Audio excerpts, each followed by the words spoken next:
नदीम कुरैशी साहब, बिलाखिर ठीक है आपने लॉन्ग मार्च की कॉल दे दी है, तो लेकिन कॉल भी आपने बहुत लॉन्ग टाइम के बाद दी है और इसी पर एतराज़ आपकी पार्टी के अंदर से भी उठ रहा है। खान साहब की जो बहनें हैं वो भी एतराज़ उठा रही हैं कि इमरान खान को मज़ीद इंतज़ार करवाया जा रहा है। ये फैसले पार्टी में कौन ले रहा है? और जिस तरह से ये सियासी हिकमत अमली या लॉन्ग मार्च की हिकमत अमली आप लोगों ने बनाई है, इसका कोई फ़ायदा होगा आप लोगों को? बिस्मिल्लाह हमारा नहीं, बहुत शुक्रिया इमरान साहब। मैं गुजारिश आपसे कर दूं, पार्टी में फैसले वही लोग ले रहे हैं जिनको इमरान खान साहब ने खुद नामजद किया। पार्टी की पूरी लीडरशिप मौजूद है। चेयरमैन बैरिस्टर गौहर साहब, जनरल सेक्रेटरी सलमान अकरम राजा साहब, चीफ मिनिस्टर केपी और दीगर तमाम जो लीडरशिप जो आज जेलों से बाहर है। देखिए, जाहिर है जब एक सरकारी मशीनरी के इस्तेमाल से एक जमात को कता कलामी की माजरत नदीम कुरैशी साहब, आप हमारे साथ ही रहिए। इस वक्त हमें सेनेटर नासिर भट्ट साहब ने भी ज्वाइन कर लिया, उनको भी प्रोग्राम में खुश आमदीद कहते हैं। जी नदीम कुरैशी साहब, अपनी बात मुकम्मल करें आपसे। तो मैं आपसे गुजारिश ये कर रहा हूँ, पाकिस्तान तहरीक इंसाफ एक पॉलिटिकल पार्टी है और वो पॉलिटिकल पार्टी है जो गुज़श्ता 4 साल से मौजूदा निज़ाम हुकूमत से और मौजूदा निज़ाम हुकूमत के जो बेनिफिशरीज हैं उनके जबर का शिकार है। एक जमात की तमाम टॉप लीडरशिप, इमरान खान साहब हों, शाह महमूद साहब हों, दीगर लोग हों, वो जेलों में है। हजारों कारकुन जेलों में हैं। अभी 5 अगस्त को जो हमारी पुरअमन एहतजाज की कॉल थी पाकिस्तान भर में, आप देखें पंजाब में कितनी FIR उस पर की गई लोगों पे। मतलब एक जमहूरी हुकूमत हो जो भले जिस तरह से भी आई हो, एक असेंबलीज मौजूद हो और पुरअमन एहतजाज करना एक जुर्म बना दिया जाए और उस जुर्म के अगेंस्ट लोगों के घरों में लोगों की चादर और चार दीवारी के तहफ़्फ़ुज़ को पामाल कर दिया जाए, लोगों को गिरफ्तार कर लिया जाए, लोगों के घरों में बच्चों खवातीन को हरासा किया जाए। ये कौन सी जमहूरी दौर में ऐसा रहा है? ये कौन सा आइन और कानून है जो हुकूमत को इस बात पर मजबूर कर रहा है कि उनके तर्जुमान एक तरफ ये कहते हैं कि जी तहरीक इंसाफ की तो मकबूलियत ही नहीं है, पापा जो मौजूदा हुकूमत है उसकी कारकर्दगी से लोग बड़े मुतमईन है।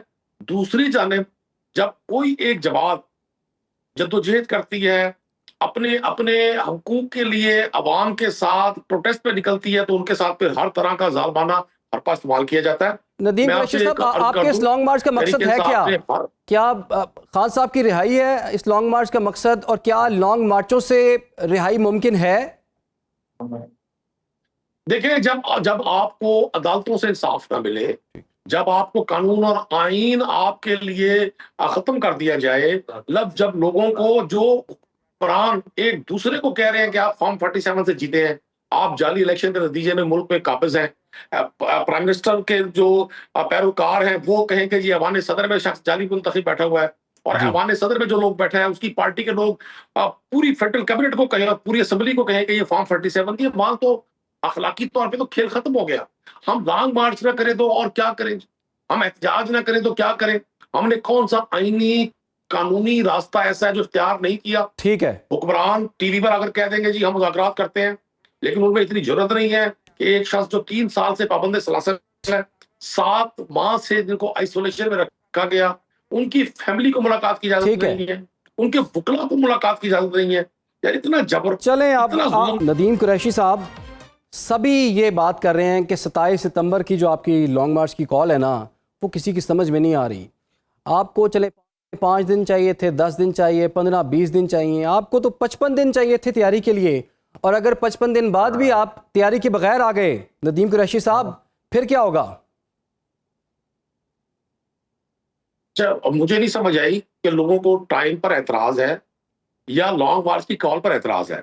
एक तो आपके सवाल से पहले मैं महमूद मौलवी साहब की एक बात को आगे बढ़ाऊंगा। उन्होंने फरमाया कि जी हर इंतखाबात कंट्रोवर्शियल रहे।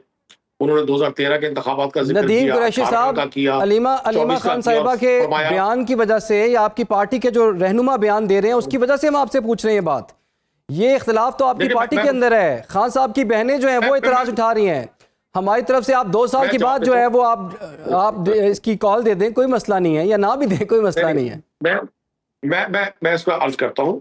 मौलवी साहब ने फरमाया कि जी हर इंतखाब में जीतने वाला हारने वाला शख्स एतराज करता है कि इंतखाबात में धांधली हुई। लेकिन सर मैं इनको गुजारिश कर दूं, 2024 के इंतखाबात में हारने वाले तो एतराज कर ही रहे हैं, जीतने वाले लोग भी कह रहे हैं धांधली हुई है। ये पीपल्स पार्टी के लोग गवर्नमेंट में नहीं बैठे जो कहते हैं वजीर आजम फॉर्म 47 के। ये पीएमएल गवर्नमेंट में नहीं है जो कहते हैं वजीर आला पूरी जो ऐवान सदर और सिंध के जो इंतखाबात है वो फेक है, धांधली ज़दा है। तो 2024 के इंतखाबात तो पाकिस्तान की सियासी तारीख के बदतरीन इंतखाबात थे, जिनमें जबर से, जुल्म से, जबरदस्ती एक टोले को पाकिस्तान पे मुसल्लत किया गया। माजी में कहीं किसी हद तक कोई धांधली होती होगी, मैं ये नहीं कहता कि बड़े अच्छे इलेक्शन रहे, मैं तो पॉलिटिक्स का स्टूडेंट हूँ। मैंने तो हर उस इंतखाबात को जिसमें पीएमएल को शिकस्त हुई, उनको धांधली रदीफ साहब, इल्जाम तो हर इलेक्शन में लगे हैं। 2018 में भी तो आरटीएस बैठने का इल्जाम लगा था ना। ठीक है ना जी, मैं तो गुजारिश कर रहा हूँ ना जी, इल्जाम में और जो हुकूमत में बैठे हैं उनकी तरफ से तस्दीक करने पर कि ये इंतखाबात जाली, फेक और फ्रॉड है, बड़ा फर्क है। सेकंड बात आपकी है, देखिए लॉन्ग मार्च या स्ट्रीट एजिटेशन करना या मुल्क में इंतशार या कोई और चीज इस तरह की बर्पा करना, वो कोई मुनासिब अमल नहीं है, कोई शख्स दारिस्ता नहीं करता। देखना यह है कि क्या पाकिस्तान तहरीक इंसाफ की लीडरशिप ने वो कोई ऐसा फोरम क्या है, अदालतें, फोरम क्या है, असेंबलीज, फोरम क्या है, मीडिया, फोरम क्या है, स्ट्रीट्स, कौन सी ऐसी जगह है जहां हम 3 साल से ये बात नहीं कर रहे हैं कि आप ज्यादती कर रहे हैं आप एक शख्स के साथ जो पाकिस्तान का वजीर आज़म रहा है। ठीक है, उसने आपको आज के हुक्मरानों को सियासी मैदान में शिकस्त फाश दे दी। हुक्मरानों को पता है कि इमरान खान की कैद ही उनकी पॉलिटिकल लाइफ लाइन है, लेकिन क्या कानून आइन इस बात की इजाजत देता है कि किसी शख्स से उसका उसका हक दिफा छीन लिया जाए, उसको बात करने की इजाजत नहीं दी जाए? आज आपने देखा कितने बड़े बड़े टीवी चैनल्स में लोग बैठ के गुफ्तगू किया करते थे, कहां है वो नाम आज? आप और हम सब मिलकर अगर अहले इक़्तिदार और अहले इख्तियार से सवाल करते हैं तो ये कोई जुल्म नहीं है। ये कौन से अकले कुल है वो लोग जो आज पिछले 45-50 साल से इस मुल्क पे हुक्मरान है और आज वो कहते हैं जी निजाम बैठ गया, आज वो कहते हैं जी सिस्टम बैठ गया। लॉन्ग मार्च 27 सितंबर को या अब हो, इस मुल्क पे लॉन्ग मार्च होना ही होना है।